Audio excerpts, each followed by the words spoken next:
પાકિસ્તાનના ખેલાડીએ મેદાનમાં કર્યું હતું ઈજાનું નાટક, પોતે પણ સ્વીકાર્યું। હાલના દિવસોમાં પાકિસ્તાની ક્રિકેટમાં ઘણી ઉથલપાથલ ચાલી રહી છે। થોડા સમય પહેલા બાબર આઝમને ફરી એકવાર વનડે અને T20 ટીમનો કેપ્ટન બનાવવામાં આવ્યો હતો, પરંતુ તાજેતરમાં તેણે પાકિસ્તાન ટીમના કેપ્ટન પદ પરથી રાજીનામું આપી દીધું હતું। હવે તેનું સ્થાન કોણ લેશે તેને લઈને અનેક નામોની ચર્ચા ચાલી રહી છે, જેમાં વિકેટકીપર અને બેટર મોહમ્મદ રિઝવાનનું નામ સૌથી આગળ ચાલી રહ્યું છે।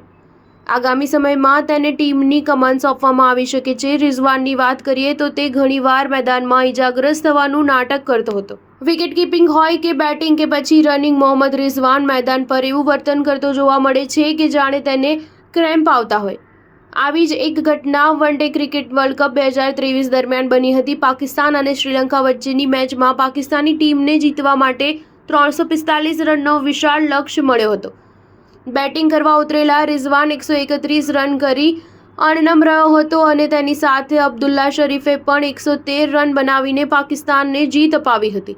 ગયા વર્ષે વર્લ્ડ કપ દરમિયાન પાકિસ્તાન અને ન્યૂઝીલેન્ડ વચ્ચે મેચમાં રચિન રવિન્દ્રના બોલ પર રિઝવાને સ્વીપ શોટ મારવાનો પ્રયાસ કર્યો, પરંતુ તે બોલ ચૂકી ગયો ત્યારે રિઝવાને ક્રીઝમાં રહેવા માટે તેના બંને પગ ફેલાવ્યા હતા। શરૂઆતમાં તે ઠીક દેખાઈ રહ્યો હતો, પરંતુ જેવી જ વિકેટકીપરે સ્ટમ્પિંગ માટે અપીલ કરી ત્યારે રિઝવાને ઈજાનું બહાનું કાઢ્યું હતું। વર્લ્ડ કપમાં શ્રીલંકા સામે બનેલી ઘટના બાદ રિઝવાને પોતે સ્વીકાર્યું હતું કે ક્યારેક તેની ઈજા સાચી હોય છે તો ક્યારેક તે એક્ટિંગ કરી રહ્યો હોય છે। સ્ટાર ન્યૂઝ 7 હંમેશા સચ્ચાઈની સાથે।